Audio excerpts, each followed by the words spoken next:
The maneuver that saved a fighter pilot. August 17, 1943. 18,000 feet above the Solomon Islands, the sky looked calm and endless. The Pacific stretched in every direction, a deep blue ocean broken only by scattered islands and drifting clouds.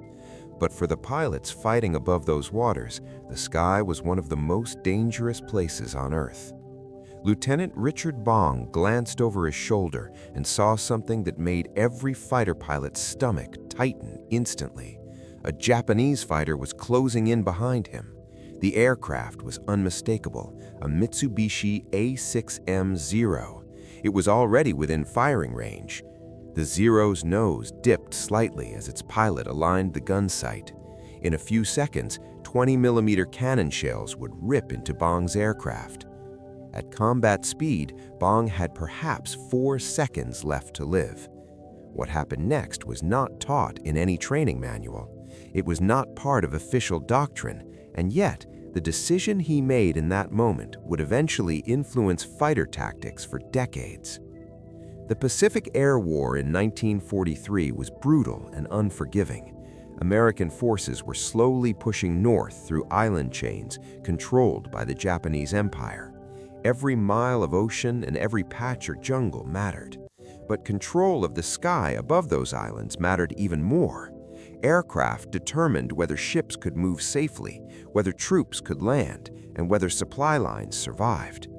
In those early years of the war, Japanese pilots held a terrifying advantage in aerial combat. Their primary fighter, the Zero, had shocked Allied pilots when it first appeared over the Pacific. The aircraft was light, fast, and astonishingly maneuverable.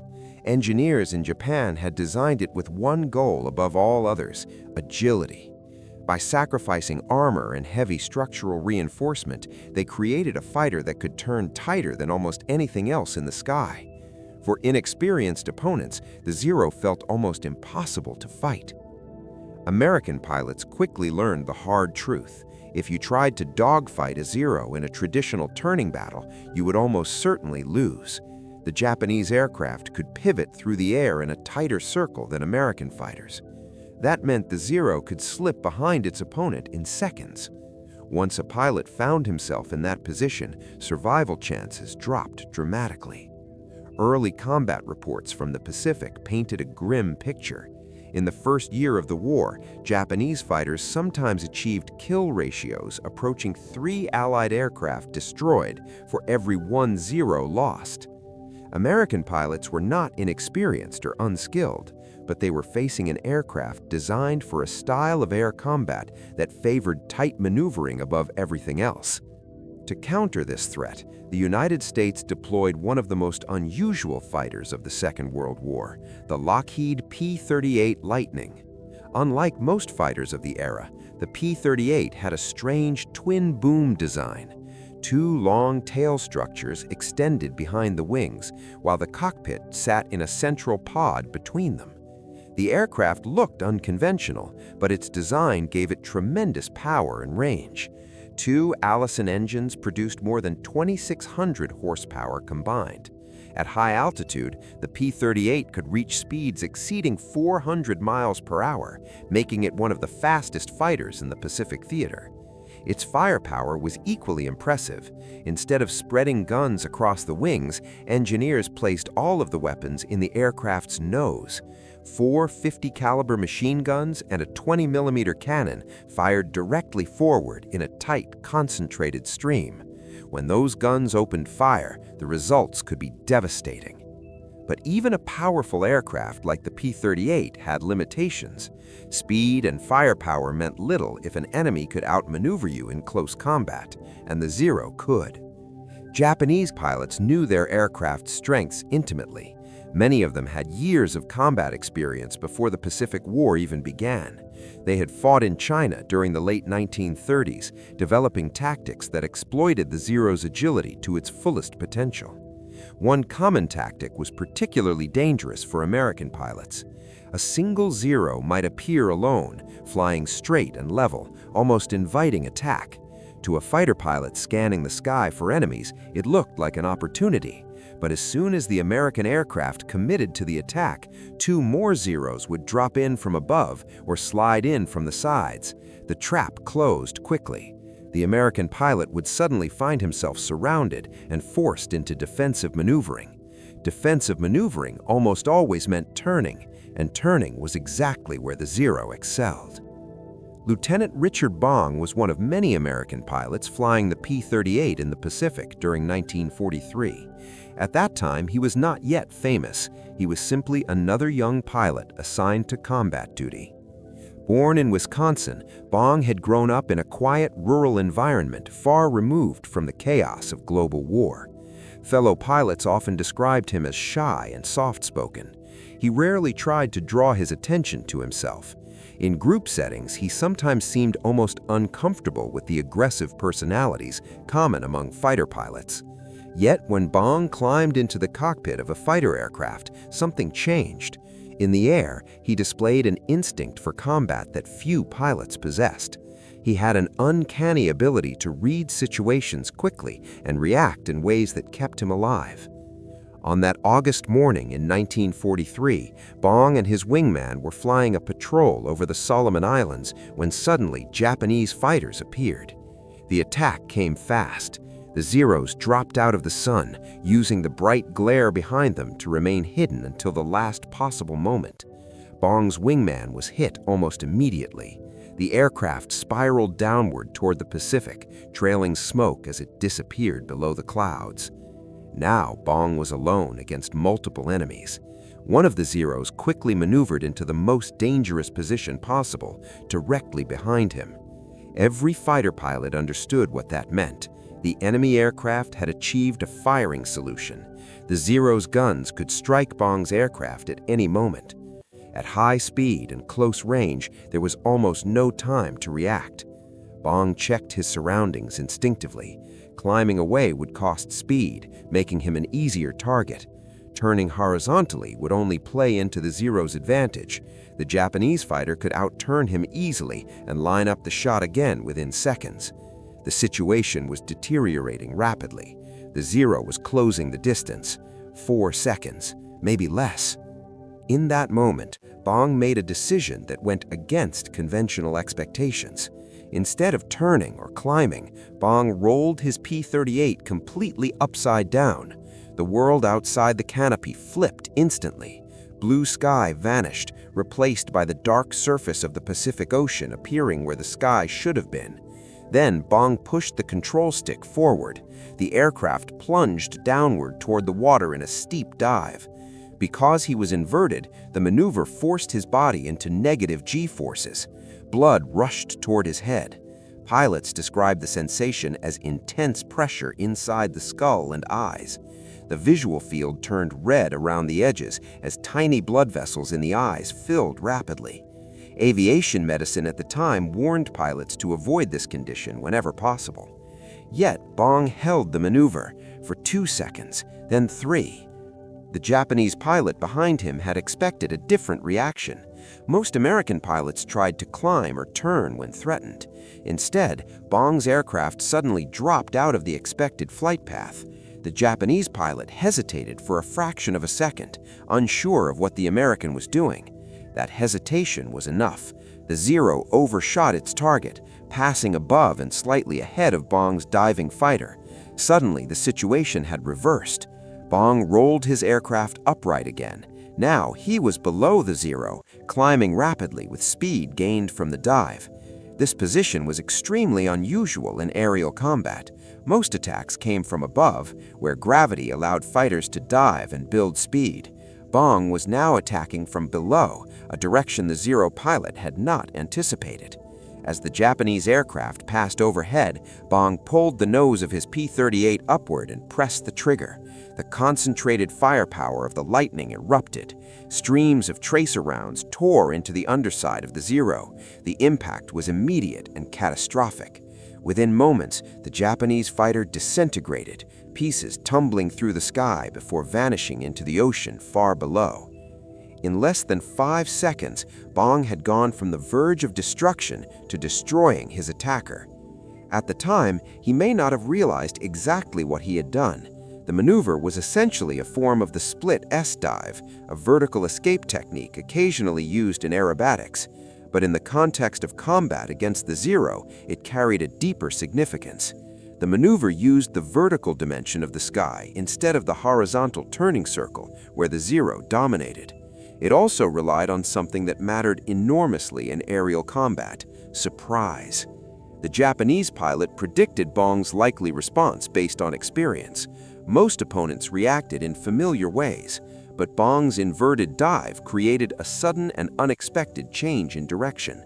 For a brief moment, the Zero pilot lost the initiative. In air combat, even a second of confusion can determine the outcome. That brief window allowed Bong to escape the enemy's guns and reposition himself for a counterattack. Stories about encounters like this began circulating among American fighter pilots operating in the Pacific. The limits of the human body. Air combat during the Second World War was not only a contest between machines, it was also a test of the human body under conditions that few people had ever experienced before. Fighter pilots pushed aircraft to their limits every time they engaged an enemy in the sky. But in doing so, they also pushed their own bodies into environments where gravity, speed, and stress created extreme physical forces. The inverted dive maneuver that pilots were beginning to use against the Mitsubishi A6M0 revealed something that scientists and doctors were only beginning to understand in the early 1940s. It showed how little was known about how the human body reacted to sudden changes in gravity. Before the war, aviation medicine was still a young field. Aircraft were improving quickly, climbing higher and flying faster every year. But research into the physical effects of flight had not kept pace with technological development. Most early studies focused on positive G-forces, the forces that pushed blood downward toward a pilot's legs during sharp turns or pull-ups. Under high positive G, pilots sometimes experienced blackout, a condition where blood drained away from the brain and vision gradually faded to darkness. Training programs warned pilots about this danger, and many aircraft were designed with controls that helped limit the severity of those forces. Negative G-forces were a different matter entirely. When a pilot rolled upside down and pushed the control stick forward, gravity acted in the opposite direction. Instead of pulling blood toward the feet, it forced blood upward toward the head. The sensation was intense and immediate. Pilots often described the feeling as if their heads were suddenly swelling with pressure. Their vision turned red as small blood vessels in the eyes filled rapidly. This effect became known as red out. In extreme cases, it could cause blood vessels in the eyes to rupture, leaving the pilot temporarily blind. Because of these risks, early aviation manuals advised pilots to avoid negative G maneuvers whenever possible. Engineers designing aircraft also assumed that such maneuvers would rarely be used intentionally.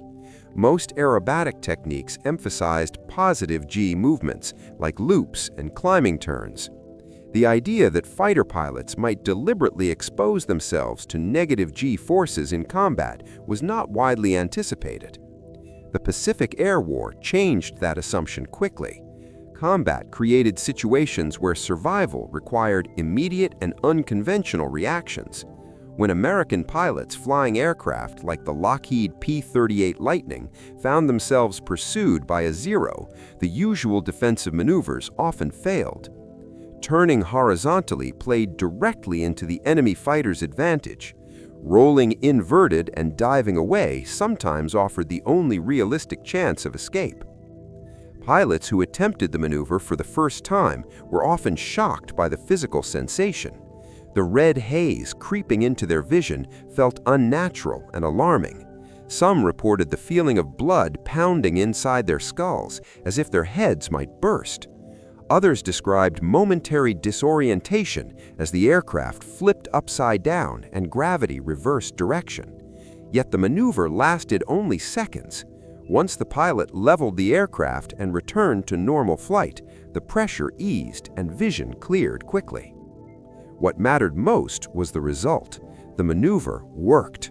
Again and again, pilots reported escaping enemy fighters by diving away vertically instead of turning.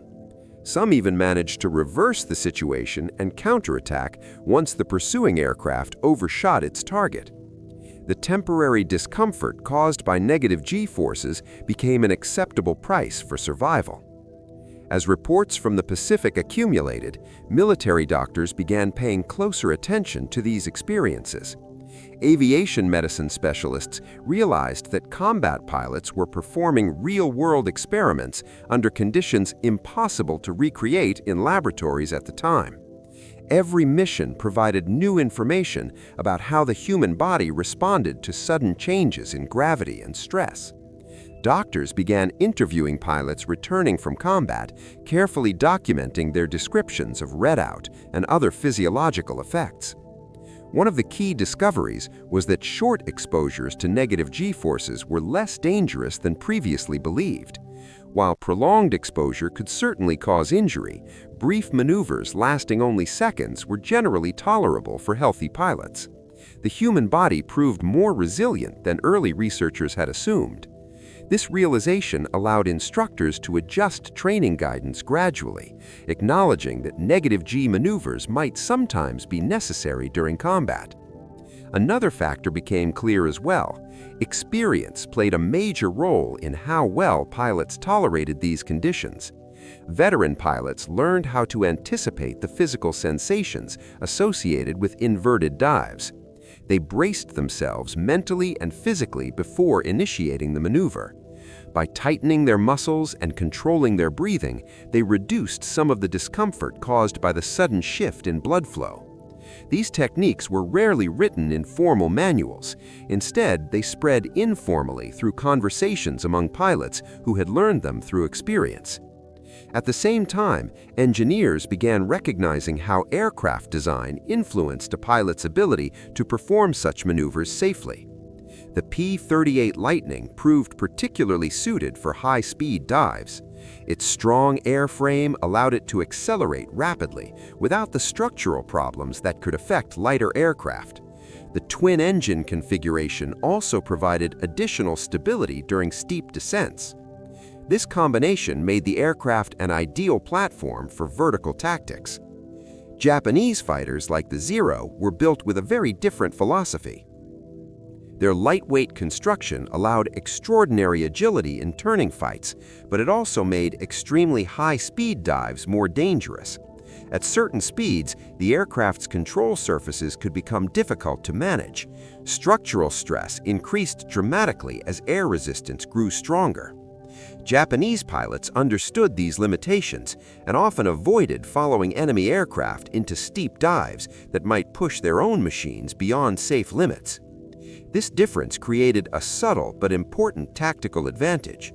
By diving aggressively, American pilots could force the enemy into a difficult decision. If the Japanese pilot followed, he risked losing control of his aircraft or damaging it structurally. If he broke off the chase, the American fighter escaped. Either outcome improved the American pilot's chances of survival.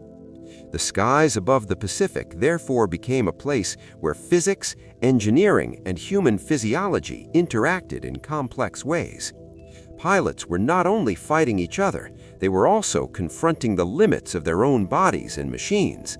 Every maneuver represented a balance between risk and reward.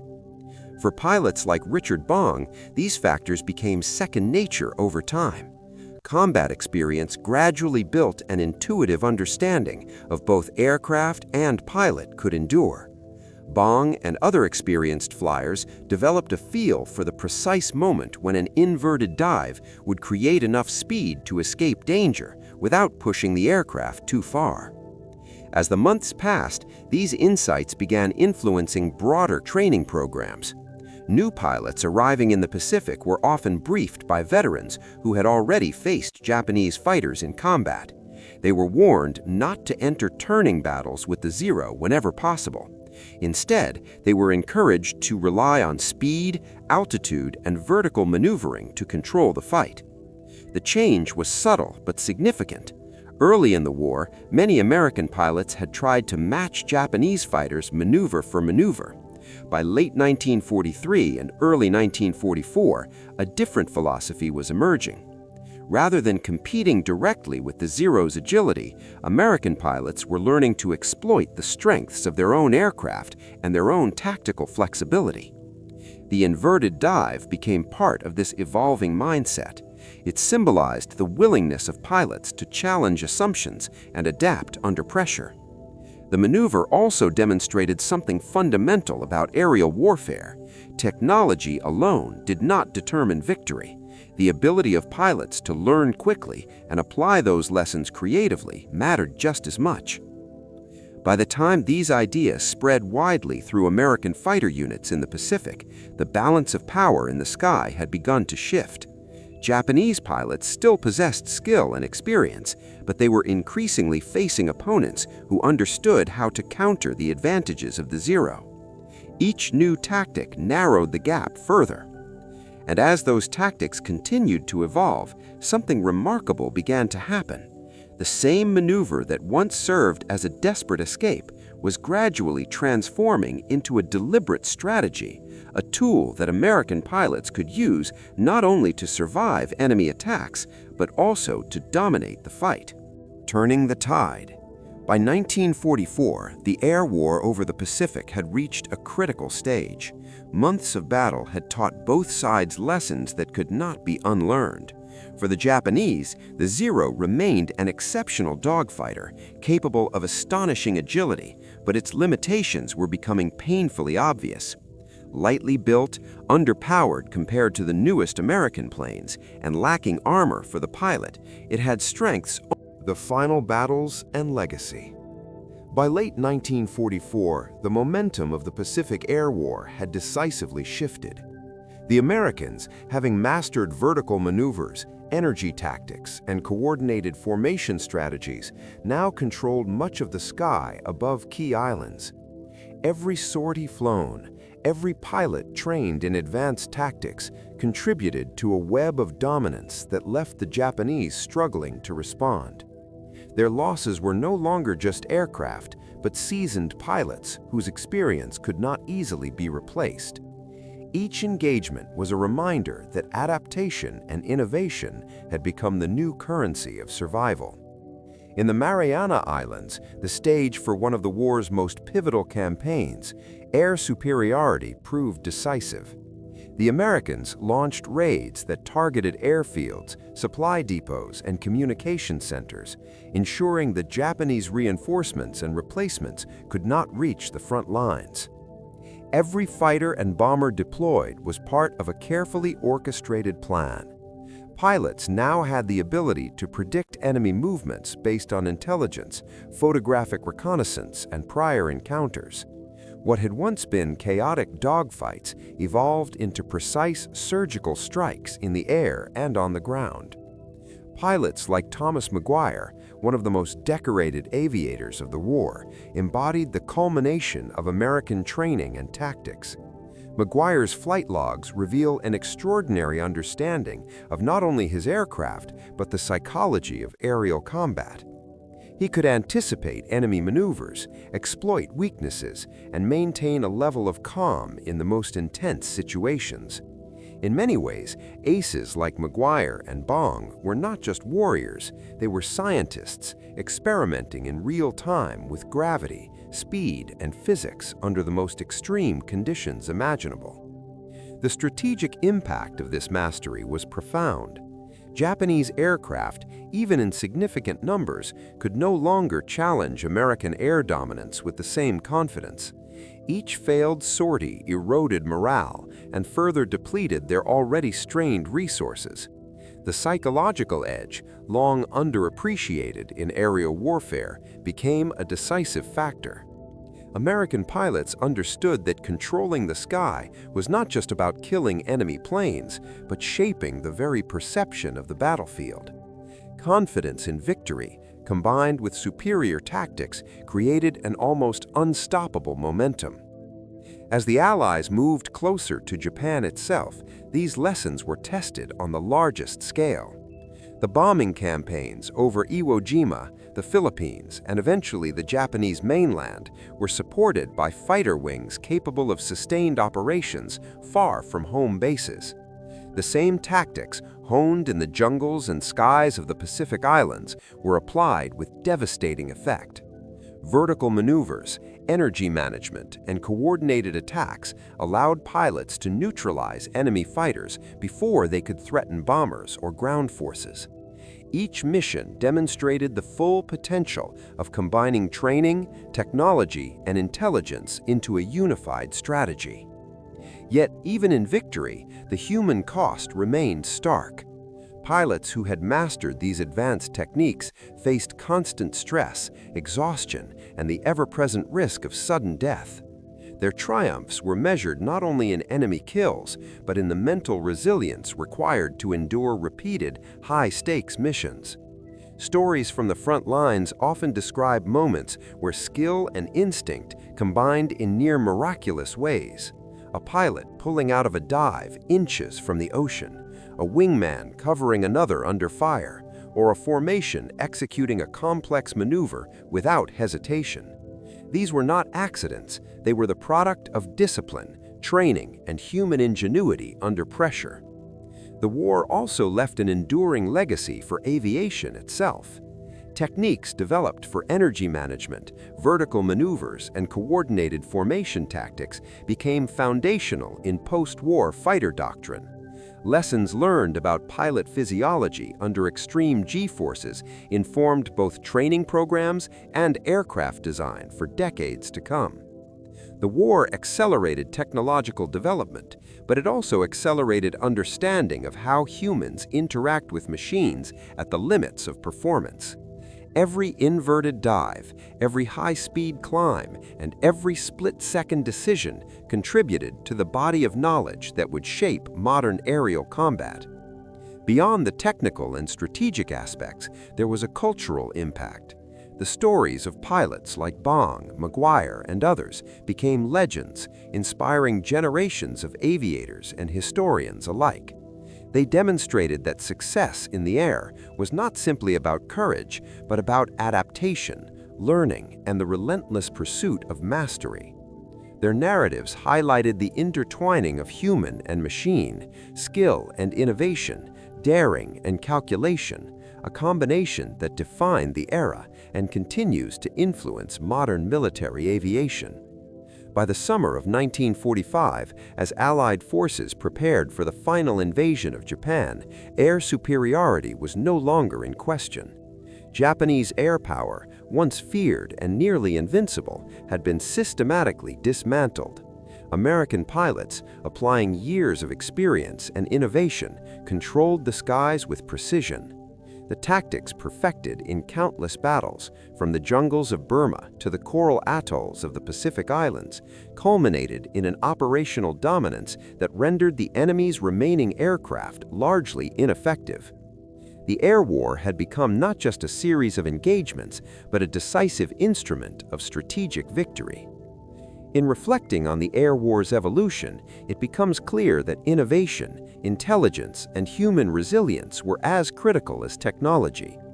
Pilots who had learned to exploit every advantage, who had trained to master vertical maneuvers and energy tactics, and who had adapted to the limits of their aircraft and their own bodies, played a central role in shaping the outcome.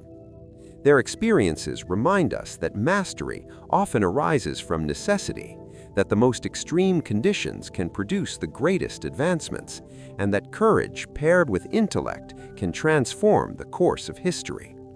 As peace returned, the lessons of the Pacific Air War endured.